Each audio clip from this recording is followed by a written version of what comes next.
কি ভাই, সোশ্যাল মিডিয়ায় ঘুরে তৃতীয় বিশ্বযুদ্ধ নিয়ে পোস্ট দিলে শরীরে একটা জোশ ভাব চলে আসে, তাই না? সিনেমার মতো এই অ্যাডভেঞ্চার দেখার খুব শখ, তাই না?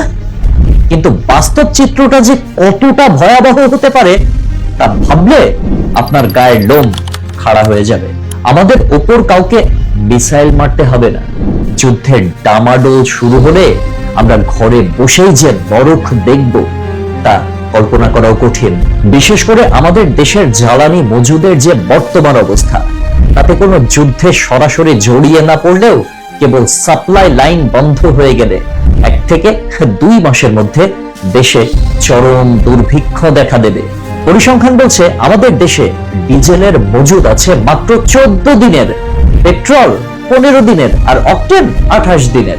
হয়তো কেরোসিন আছে মাস আষ্টেকের জন্য, কিন্তু জ্বালানি সংকট শুরু হলে সেটার ব্যবহার এত বেড়ে যাবে যে 2 মাসের বেশি টিকবে না।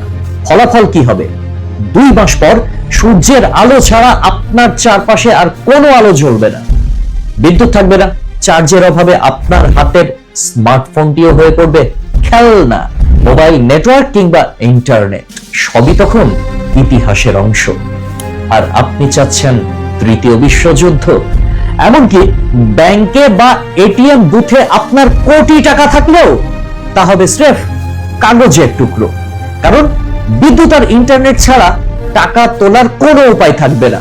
আমাদের ফিরে যেতে হবে সেই আদিম যুগে। শহর থেকে তখন জীবন বাঁচাতে মানুষ গ্রামের দিকে ছুটবে, কিন্তু সেই পথ হতে হবে পায়ে হেঁটে, কারণ রাস্তায় হাজার হাজার বাস ট্রাক পড়ে থাকলেও সেগুলোতে 1 ফোঁটা তেল থাকবে না। কেমনে চলবে তখন? হাসপাতালে জেনারেটর চলবে না, ফার্মেসিতে জরুরি ওষুধ মিলবে না, গ্রামের পুকুরের মাছ আর কৃষি জমি হবে বাঁচার শেষ সম্বল। কিন্তু সেখানে পৌঁছানোই হবে এক বিশাল লড়াই। যুদ্ধের প্রথম পারমাণবিক যখন ফাটবে, তার কয়েক ঘন্টার মধ্যেই সুপার শপ আর বাজারের সব তাক খালি হয়ে যাবে। অসাধু মজুদদাররা সবকিছু লুকিয়ে ফেলবে। এরপর শুরু হবে আসল বিভীষিকা, খাবারের জন্য লুটপাট।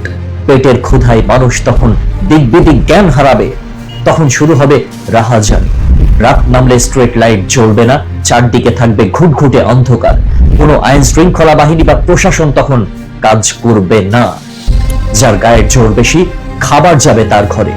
যাদের কাছে এই যুদ্ধকে শুরুতে অ্যাডভেঞ্চারাস মনে হয়েছিল, তাদের মজাটা বিষাদে পরিণত হতে সময় লাগবে না, কারণ তখন কোনো মানবিকতা থাকবে না, থাকবে শুধু পশুর মতো টিকে থাকার লড়াই। এই যুদ্ধে পেশি শক্তি হবে তখন শেষ কথা। ফলে আমাদের চারপাশের অসহায় শিশু, বৃদ্ধ আর দুর্বল মানুষগুলো সবার আগে দুনিয়া থেকে বিদায় নেবে। একটি দেশ কেবল বোমার আঘাতে শেষ হয় না, একটি দেশ শেষ হয়ে যায় যখন তার খাবার ফুরিয়ে যায়, জ্বালানি শেষ হয়ে যায় আর সাপ্লাই চেইন বন্ধ হয়ে যায়। তখন ফেসবুক বা টুইটারে স্ট্যাটাস দেওয়ার সুযোগ থাকবে না, থাকবে শুধু একবেলা খাবারের জন্য হাহাকার। যুদ্ধ মানে বীরত্ব নয়, যুদ্ধ মানে এক ভয়াবহ অন্ধকার যা কেড়ে নেয় আমাদের বিবেক আর সভ্যতাকে। তাই যুদ্ধ কামনা করার আগে অন্তত একবার ভাবুন, সেই ধ্বংসযজ্ঞ সইবার ক্ষমতা কি আমাদের আছে, কিংবা আপনার আছে? যে আপনি প্যান প্যান ঘ্যান ঘ্যান করছেন, ফেসবুকে স্ট্যাটাস মারছেন, ওয়ার্ল্ড ওয়ার 3 চাই, এই চাই, সেই চাই। একদম আপনার মগজের ভেতরে কথাগুলো ঢুকিয়ে দিলাম। নেক্সট টাইম আপনারা আর কখনো ওয়ার্ল্ড ওয়ার 3 চাই এরকম কথা বলতে আসবেন না। আল্লাহ হাফেজ।